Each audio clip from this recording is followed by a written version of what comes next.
సుదీర్ఘ మన్నిక NBC bearing సమర్పించు హెడ్లైన్స్.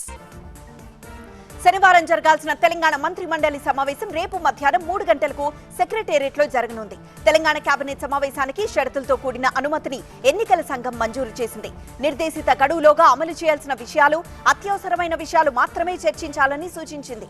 లోక్సభ ఎన్నికల ప్రక్రియ పూర్తయ్యేంత వరకు అంటే జూన్ 4 వరకు హైదరాబాద్ ఉమ్మడి రాజధాని వ్యవహారం, పంట రుణమాఫీ వంటి అంశాలను కేబినెట్ ఎజెండాలో చేర్చరాదని తెలిపింది.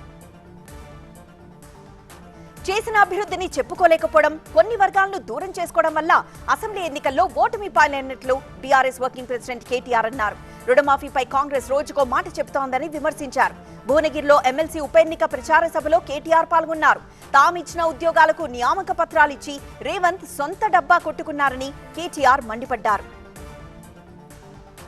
సైబర్ క్రైమ్ పోలీసులు అరెస్ట్ చేసిన మల్కాజ్గిరి కార్పొరేటర్ శ్రవణ్ కుటుంబ సభ్యులను కేంద్ర మంత్రి, తెలంగాణ బీజేపీ అధ్యక్షుడు కిషన్ రెడ్డి పరామర్శించారు. ఫేక్ వీడియో కేసులో అరెస్ట్ అయిన శ్రవణ్ ప్రస్తుతం చంచల్గూడ జైల్లో ఉన్నారు. శ్రవణ్ అరెస్టుపై బీజేపీ శ్రేణులు నిరసన తెలుపుతున్నాయి. ఏం జరిగిందనే విషయాన్ని కుటుంబ సభ్యులను అడిగి కిషన్ రెడ్డి తెలుసుకున్నారు.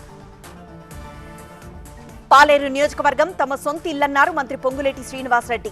ప్రజల వద్దకు సీనన్న కార్యక్రమంలో భాగంగా ఖమ్మం రూరల్ మండలంలోని గ్రామాల్లో మంత్రి పర్యటించారు. పాలేరు ప్రజల దీవెనలతోనే తాను ఎమ్మెల్యేగా గెలిచానన్నారు. త్వరలోనే ఇల్లు లేని పేదలకు ఇందిరమ్మ ఇళ్లతో పాటు రేషన్ కార్డులు, పెన్షన్లు ఇస్తామని పొంగులేటి తెలిపారు. రాష్ట్రంలోని పాఠశాలలన్నింటినీ ఆదర్శంగా తీర్చిదిద్ది రెసిడెన్షియల్ విద్యా సంస్థలకు దీటుగా నిలుపుతామని మంత్రి జూపల్లి కృష్ణారావు అన్నారు. కావాల్సిన వసతులు, సౌకర్యాలు కల్పించి పేద విద్యార్థులకు మెరుగైన విద్య అందించాలనే సంకల్పంతో పనిచేస్తున్నామని తెలిపారు. వనపర్తి జిల్లా చిన్నంబావి మండలంలో తాను చదువుకున్న ప్రభుత్వ పాఠశాలను మంత్రి జూపల్లి కృష్ణారావు పరిశీలించారు. పాఠశాలలో ఉన్న సమస్యలను స్థానికులను అడిగి తెలుసుకున్నారు. ఎమ్మెల్సీ ఎన్నికల్లో కాంగ్రెస్ తరఫున పోటీ చేస్తున్న తీన్మార్ మల్లన్న బ్లాక్ మెయిలర్, మోసగాడని మాజీ మంత్రి ఎర్రబెల్లి దయాకర్ రావు ఆరోపించారు. మల్లన్నకు మద్దతు తెలిపిన చాలా మంది ఇప్పుడు బీఆర్ఎస్ వైపు వస్తామని తమకు ఫోన్లు చేస్తున్నారని ఎర్రబెల్లి తెలిపారు. మహబూబాబాద్ జిల్లా తొర్రూరులో ఎమ్మెల్సీ ఉప ఎన్నిక సన్నాహక సమావేశానికి ముఖ్య అతిథిగా ఎర్రబెల్లి హాజరయ్యారు. మాజీ మంత్రి మల్లారెడ్డి భూ వివాదంపై రెవెన్యూ అధికారులు సర్వే పూర్తి చేశారు.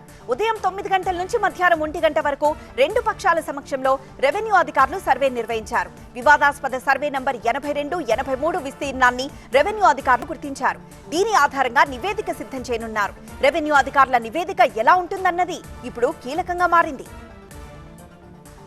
సుచిత్ర భూ వివాదానికి సంబంధించి మాజీ మంత్రి మల్లారెడ్డి, ప్రభుత్వ విప్ అడ్లూరి లక్ష్మణ్ మధ్య మాటల యుద్ధం జరిగింది. భూమికి సంబంధించి తన దగ్గరున్న పత్రాలు నకిలీవని నిరూపిస్తే రాజీనామాకు సిద్ధమని ప్రభుత్వ విప్ అడ్లూరి లక్ష్మణ్ కు మేడ్చల్ ఎమ్మెల్యే, మాజీ మంత్రి మల్లారెడ్డి సవాల్ విసిరారు. వాళ్ళవన్నీ నకిలీ డాక్యుమెంట్స్ అని అన్నారు. సీఎం, రెవెన్యూ మంత్రి, కలెక్టర్ ను కలిసి తన దగ్గరున్న ఆస్తుల పత్రాలు చూపిస్తామని మల్లారెడ్డి ప్రకటించారు. మాజీ మంత్రి మల్లారెడ్డి భూ కబ్జాలపై సిట్టింగ్ జడ్జి తో విచారణ జరిపించాలని ప్రభుత్వ విప్ అట్లూరి లక్ష్మణ్ డిమాండ్ చేశారు. ఆ భూమిలోకి పోవద్దని ఇంజెక్షన్ ఆర్డర్ ఉన్న మల్లారెడ్డి లెక్క చేయకుండా స్థలంలోకి వెళ్లారని ఆరోపించారు. 2015లో ఈ భూమి సర్వే అవసరం లేదని మల్లారెడ్డి అడ్డుకున్నారని లక్ష్మణ్ తెలిపారు. తమ దగ్గరున్న పత్రాలు సరైనవి కాకపోతే భూమిని వదులుకుంటామని ప్రకటించారు. మల్లారెడ్డి ఇంకా మంత్రి పదవిలో ఉన్నట్లు వ్యవహరిస్తున్నారని లక్ష్మణ్ వివరించారు. తాము చట్టాన్ని గౌరవిస్తామని మల్లారెడ్డిలా వ్యతిరేకించమని అన్నారు. సుదీర్ఘ మన్నిక ఎన్బీసీ బేరింగ్ సమర్పించు హెడ్లైన్స్.